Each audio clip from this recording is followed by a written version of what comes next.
the first puppy visit is overwhelming for the pet owner because what they're getting from the breeder versus what they're getting at the veterinary hospital is slightly different.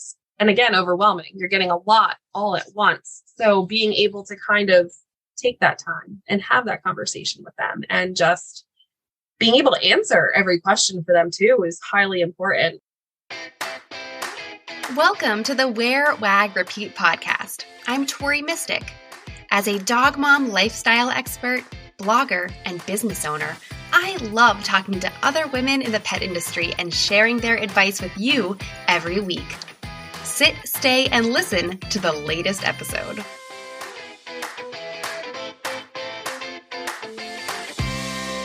Sometimes people come into your life at the perfect time. That's the case with Amanda Megara. She does so many things in the pet space, including starting her own business last year. One of her roles is foster coordinator for a local animal shelter. You might have heard me declare on episode 230 a few weeks ago that I am going to foster a dog before the end of 2022. I decided that I must do this after talking to Suzanne Kogut, the president of Petco Love. She told me that if just 1 million people in the United States would foster a dog, we could essentially end euthanasia due to overcrowding. I was all fired up by that stat, and I told her on the spot that I would do it. But now I'm getting a little nervous. So I was excited to be able to talk to Amanda about what to expect when fostering. She has 5 dogs of her own, one of which is a foster fail, and she's fostering one more right now. Oh, and did I mention that she has a 9-month-old baby? If she can do all that, I know I can foster one dog before the end of the year. But that's just a small part of this interview. We spend the bulk of the conversation talking about Amanda's new business, Scarlett Joe's Redemption. She educates new puppy parents and supports shelters and breeders in an effort to end early euthanasia and surrender to shelters.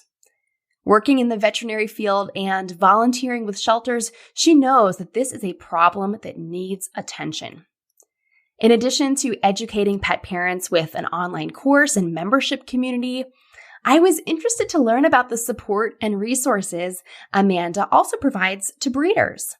They can get inundated with inquiries and questions, so Amanda offers a service where she can weed out the people who are interested in the breed for the wrong reasons.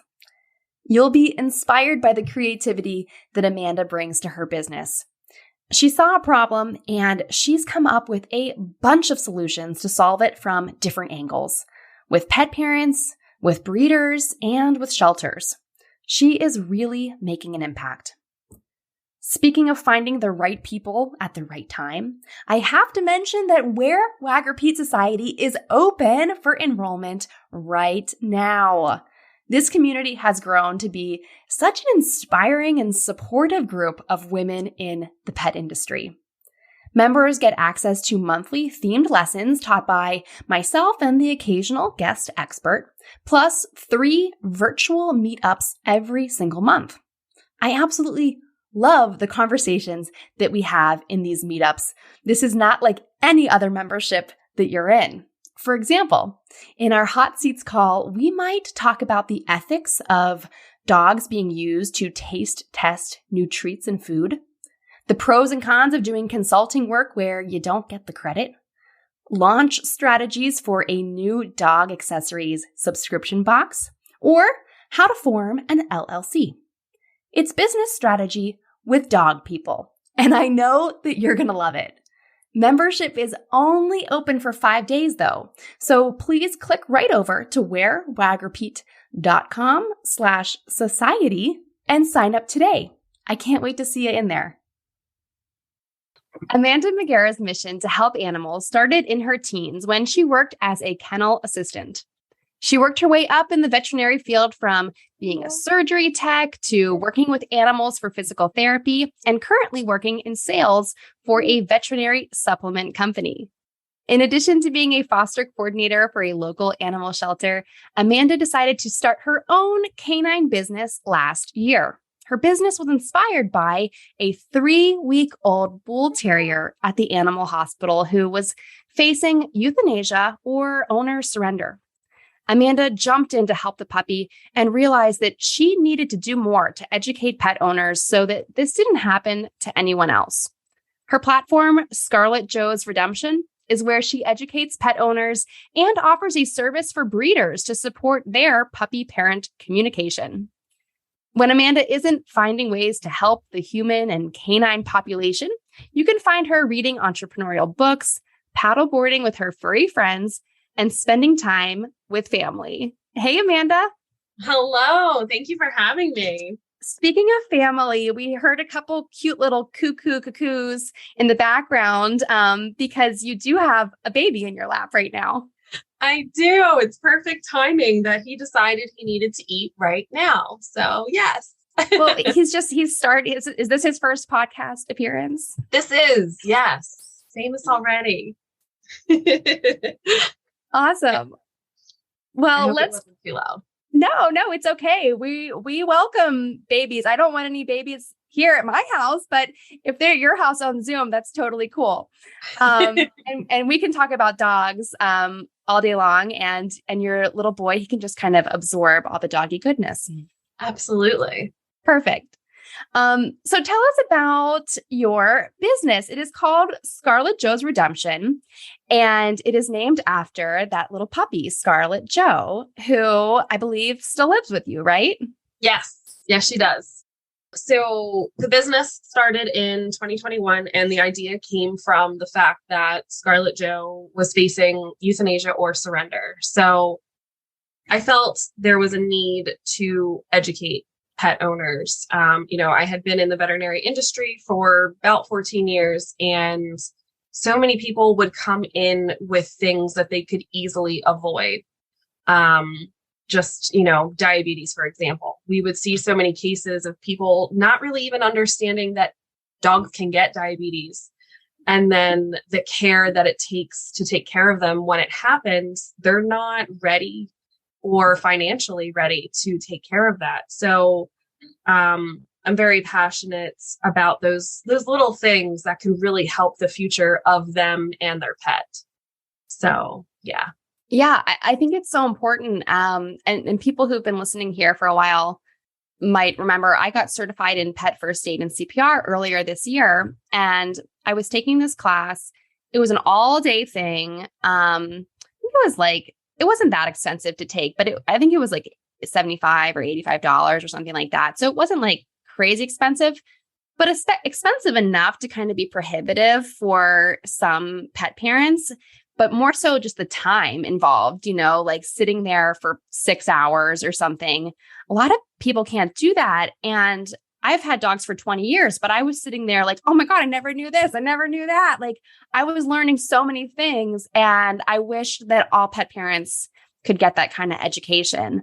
And so sounds like you kind of had the same thinking. And now you have a membership for pet parents to kind of deliver this information in an easy, affordable way, right? Yes. The membership, I kind of call it the proactive pet parent membership. And it's a lot of helpful tips to be proactive with your pet's health. Again, going back to nutrition and how easily that is to do. And if you have an interest in that, so you'll click on that link. If you have an interest in pet insurance, you can click on that. But my future is to essentially become the Google of the pet world. So there's no longer Dr. Google, and there's no longer, the Facebook groups where you're asking someone's stranger danger. Yeah, you have no idea what those people's level of experience is. Yeah. And all I really want to do is just guide them in the right direction. They have the right tools, and it's guided from a veterinary standpoint. It's not guided from just being a pet parent myself, but from being in the industry and knowing what you don't get typically when you go to the veterinary's office. Right. And I think another thing I was reading on your website, which is such a great point, is that those appointments are timed. And nowadays, most vets have a quota of how many appointments they need to see each day. So they cannot spend hours with you answering all these questions. And that's another point that, you bring up of one of the benefits of the membership. Yeah, absolutely. And again, from being a tech in the appointments, like these pet parents have all these questions and I'm like, ooh, like I got to keep the doctor, in a pace and keep her on track. Like that's part of my job. And you also feel for those pet parents that are like, well, I just got this puppy. Like, I don't understand. And then they are then released to Dr. Google and the Facebook world, which again can be helpful, but sometimes not. Yeah. Well, and this is no hate on the vets at all. I think it's just, a problem with the system that we've created with all of these like corporate vets offices where like, the vets care so much, but maybe way high up in corporate, they don't really understand how much care needs to be given. Oh, yeah. I was trying to word that very carefully. Oh my gosh, 100%. And it's funny, you say I do work in the veterinary sales department. So supplements, I do still talk to the veterinary offices and I'm hearing all these different corporate companies coming in. And I'm like, so wait, who's that? Who are you now? Where did that come from? And I'm curious to see where the veterinary world goes. Yeah. There's not so many like mom and pop, independent vets anymore. No. And I think that's what they're missing. If this episode resonates with you and you'd like to network and connect with other like-minded women in the pet industry, the Wear, Wag, Repeat Society is now open for new members for a limited time. In this membership community, we have a new digital marketing theme each month, virtual co-working, Q&As, and more, all at a very low monthly rate. Membership only opens a few times a year, so learn more and become a member today at wearwagrepeat.com/society. Okay, so you're helping pet parents and also I think helping vets offices because they just don't have the time often to answer all these questions. So it's really helpful on both of those ends. But another thing that I think is interesting about what you do is helping breeders with communication. And this is sort of a hole in the marketplace that I just don't see a lot of people addressing. Everyone is, adopt, don't shop. And that's wonderful. I have one dog who's adopted, one dog from a breeder. And I'm sure working in vets offices, you see lots of people coming in with dogs from breeders. And of course, there's the whole doodle craze and all of that kind of stuff. So breeders are still very much a place that a lot of people go to find their dogs. So how are you helping breeders or what's kind of the problem that breeders are having that you're helping them with, I guess? Yes. So in my opinion, it's the breeders, they're juggling puppy applications. They are juggling communications via text, via email, via phone call, running around, answering and trying to do all the things and take care of the home life. So where I'm coming in is being an extra hand for them. I'm not taking away the relationship with their client because that is very important to them. It's more so, hey, I have these emails. Can you respond on my behalf? And I have the time. And I love talking to pet parents that thrive off of that. Like they're about to get their new best friend and they want to ask all the questions. So why not, sit back a little bit, focus more on at home. Let me, filter through your puppy applications for those people that are just kind of price shopping or really not getting the breed for the right reason. That's the other thing too. So you're kind of helping the breeders sort through the inquiries and see like if someone just wants a Frenchie because it's like the cute, popular dog instead of someone who is going to be aware of the health challenges of Frenchies. Yes. And that kind of also goes into my headhunting for puppies. Yes. Tell us about this, because this is such a fun kind of job title. It sounds like a dream job of helping people find their ideal dog. What is the process for that like? Yes. So it's really having the conversation with the pet owner, and it's really interviewing them and saying like, hey, what's your lifestyle like? What do you want? Do you want a Pomeranian, but you don't want to keep up with hair? Do you want a Yorkie, but you want a jogging partner?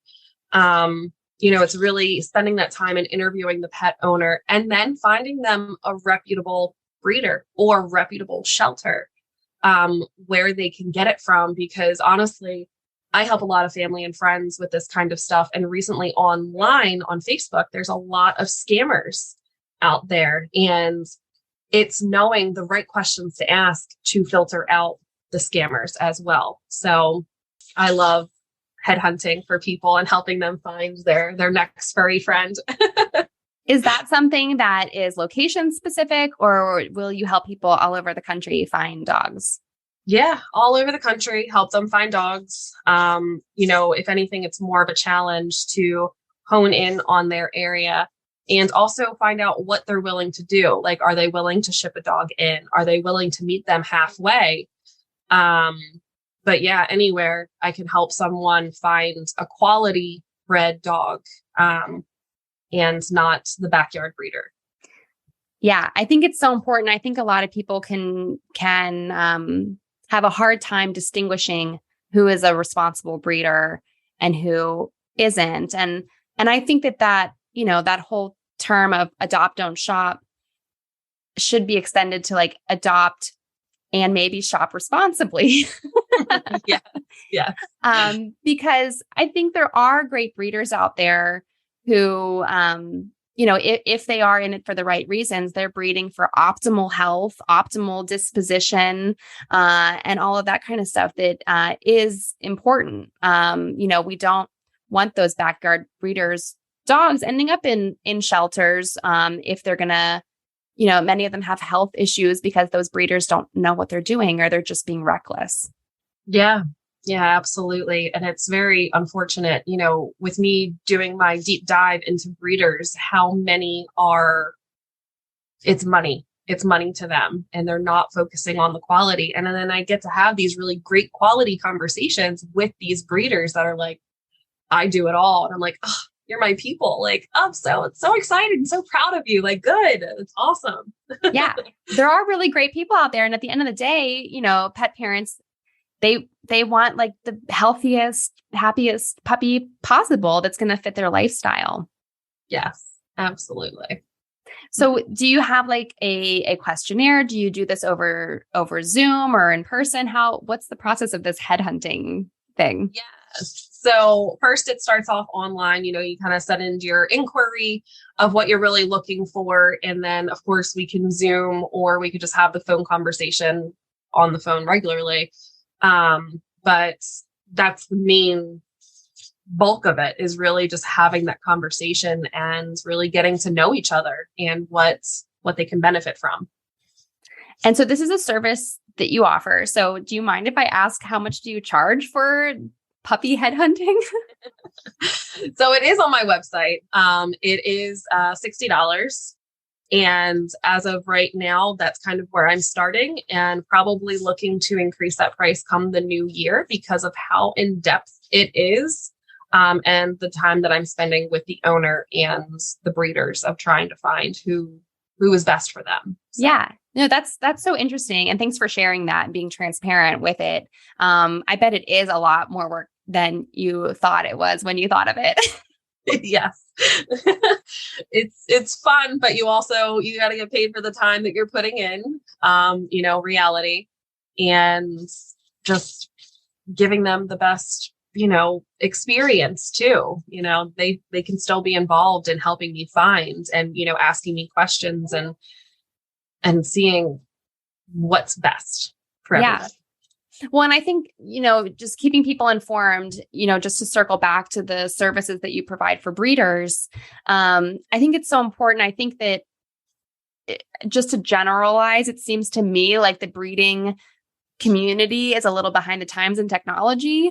So, scheduling out like an email welcome sequence, like here, welcome to life with your new puppy. It seems like that's something that nobody is doing. But is that something that you're kind of helping them with, like basically onboarding new puppy parents?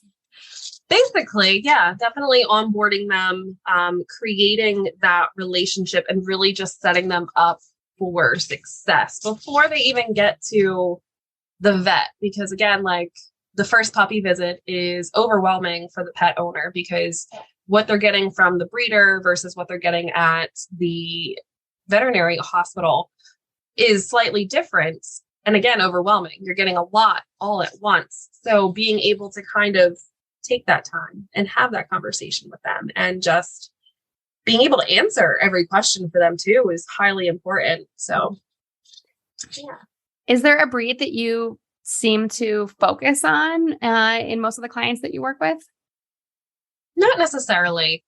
I think what's populating a lot on my feed is a lot of French bulldogs and a lot of doodles. A lot of doodles are coming up. So I'm communicating a lot with them, but I'm definitely open to working with any breeder, with any dog. There's always something to learn and different ways to support them as well. Well, and I, we say doodles as kind of like an overarching term, but there's like, Bernedoodles and Labradoodles, and there's like so many different like sub genres of a doodle. So I feel like it's a huge area.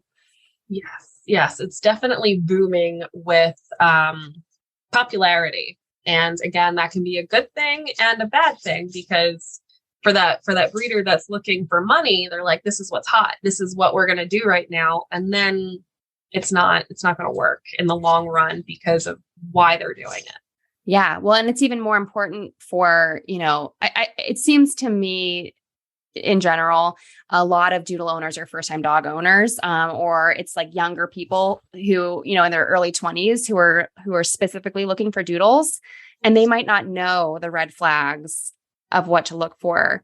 What are some of the red flags that you would look for to steer people away from a bad breeder? Not giving you a lot of information.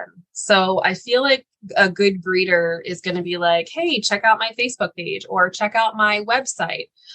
There's a lot of information there, or I'll get on the phone with you. A lot of them will, the not so good breeder is just going to kind of be like, yeah, they're due in October and they're $600. The price doesn't always dictate the quality, but usually if they are a lot of money, there's a reason for it. And that's because the breeder's putting a lot of money into the dog and into the testing, and the bloodline and the quality of the dog. So, if you think it's too much money for $2,000, then you really need to reevaluate why you're getting a dog, and what kind of dog that is too. Mm-hmm. Or make sure that they are doing the testing if they're charging that much. Yeah. Yes. Yeah. Yeah. And I have a great episode with Julie Swan, the honest breeder, who, if you don't know her, you guys should know each other. But we did an episode specifically about pricing. And that was, I'll figure it out. I'll put it in the show notes, what number that was, but that's another interesting conversation. We don't often talk about breeders on this podcast, but, I do have one. Lucy is from a breeder, and her breeder is really involved in all the puppies' lives and keeps in touch with everybody. And Lucy's 10 years old now. And I'm still in touch with her all the time. So it is nice when you find those people who really care. Yeah, absolutely. And that's, when I'm talking to breeders about my services, they first get a little pushed back because they feel that I'm going to take over. And that's not the point. The point is really to add value to what they already have and to really help them on top of what they are already doing. And some of these breeders, they do have some pretty awesome Instagram pages and they seem like they're doing like really well. But maybe behind the scenes, they do need help. So I do try to make that a a point to them that I don't want to take away from your communications, because that is important in business and building relationships. So it's just that extra help for sure. Yeah. Well, it's hard these days. And you mentioned earlier how, they might be getting messages on Facebook and Instagram and email and a text. And then there's a contact form on their website. Where the heck does that even go to? Like, that you're just getting messages in so many places. So it sounds like a really great idea to have someone to kind of intercept that and just forward you the ones that matter. Yes, absolutely. So one other thing I want to ask you about is your own dogs. So obviously Scarlett Joe, who your business is named after, lives with you, and you have 2 other dogs, correct? Well, probably since I filled it out. Total, I have 5 dogs. Oh, you have 5 dogs. Well, tell us about your fur family and how they all came into your life. Yeah. So there was Primrose. She is my Brussels Griffon, and I did get her from a breeder in Alabama. Actually picked her up myself in Tennessee, and we flew back together to New Jersey. So that was fun. That was my first flight with a dog. Again, from working in the veterinary industry, that's where I found out about Brussels. I didn't even know they existed. So I was like, I love this dog. I love this breed. I would like one. So that's where she came from. My French Bulldog came from another breeder locally to me. And she was actually a dog. She was the mom dog. So she gave birth, and they're like, she's up for adoption. Would you like to adopt her or a puppy? And I'm like, let's go with the mama dog. So she's super sweet. Then we have Sheldon. He is a Yorkshire Terrier, and he was my mom's. She had a lot on her plate, so I picked him up and brought him into my furry family. Of course, Scarlett Joe, picked her up from the veterinary office that I was working at. And then Lady is our new pit bull as of probably a couple months now. She was at the shelter I was working at. And so I'm the foster coordinator, and, my job is to kind of go through the shelter, see who's there, who needs to get out, foster, adopt, whatever. And I saw her, and she was kind of like dragging her back ends. And I'm like, why is she dragging her back ends? Like, that's so weird. So I go into her cage, and I'm like picking up her hind end, and I'm playing with her. And she seemed to be walking fine, but I'm like, oh, this dog can't be in here. So I take her home and then fall in love with her. We take her to University of Penn to find out like what's wrong with her back end. And come to find it was an old injury.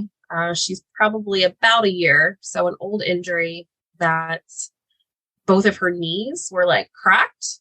And they said, it's pretty much healed now. So just keep her, the doctor said, supermodel thin.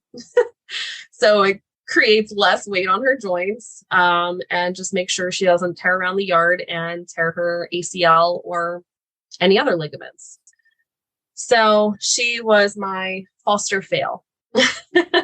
And she's a little special needs. Does she get around okay?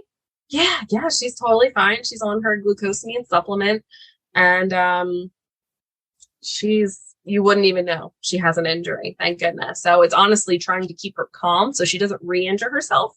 Yeah. Is the pickle. Well, it's hard with a 1-year-old pit bull. Yes, exactly. Well, it sounds like you have every size. You go from little to large. I do. Yes. And thankfully they all get along.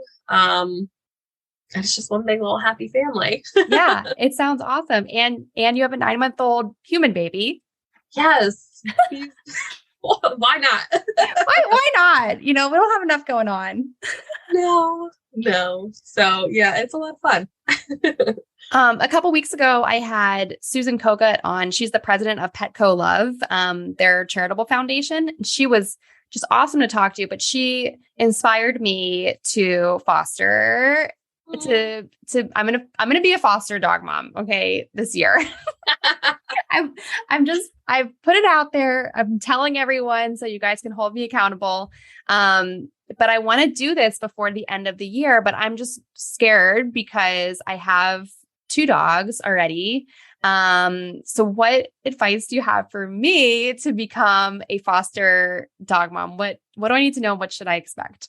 Yeah, no, that's a great question. So when I have this type of situation, trying to find someone that already has dogs in the house, it's really dog testing what I have in the shelter and knowing what is compatible.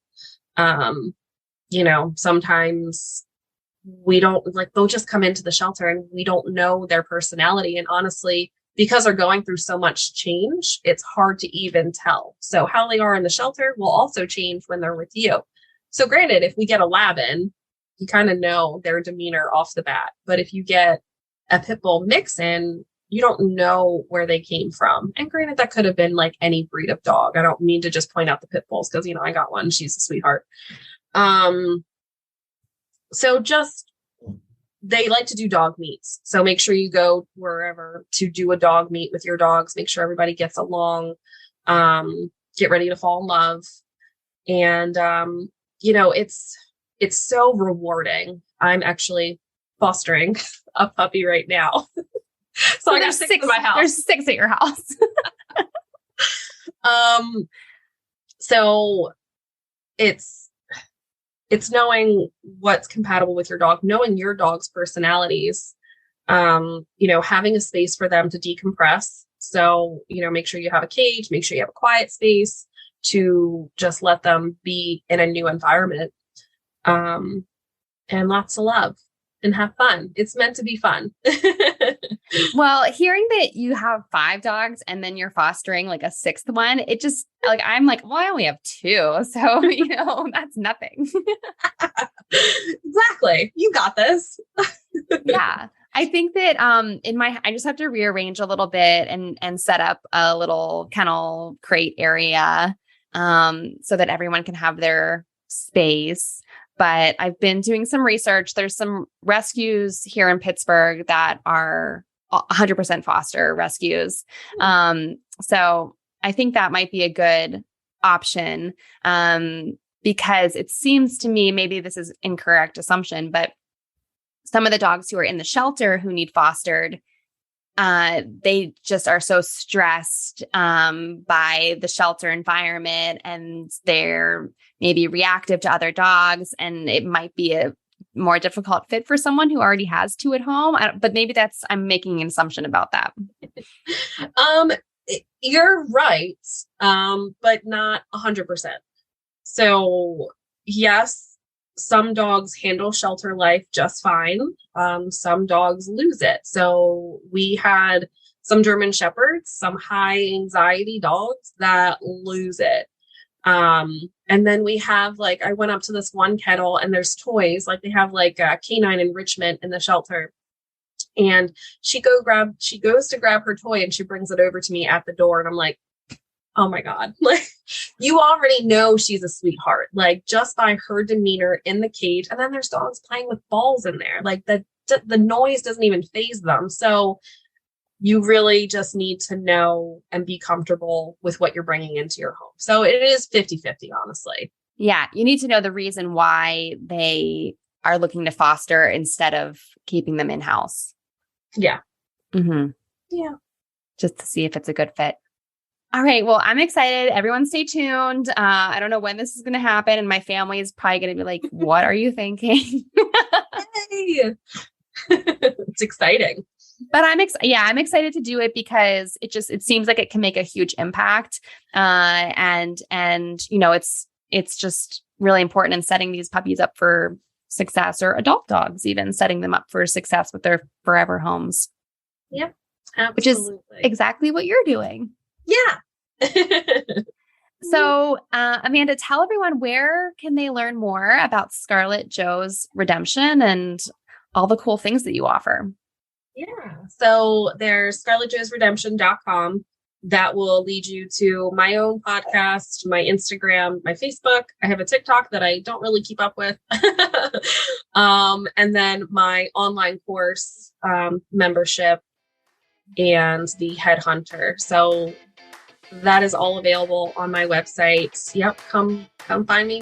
Let's have a chat. Let's talk. Yeah. I just, you're so creative in the ideas that you have. But it's all rooted in just really helping people and their pets. So it's been such a great pleasure to talk to you and learn about it all. Thank you very much. I appreciate it. All right. Well, thank you. Thanks again for being here and for chatting with us. Yes, thank you. What did you like most about this episode? Find me on Instagram @TMystic and let me know what intrigued you or what questions you have about starting or growing your own dog-inspired business. You can also screenshot this episode and tag me in your stories. I love to see who is listening out there. Some of the best conversations happen after the episode, right? So track me down over on Instagram or join the Wear, Wag, Repeat Labs Facebook group to connect with other dog-obsessed entrepreneurs. And as always, you can find all the links and resources discussed in this episode at wearwagrepeat.com/podcast. See you back here next week.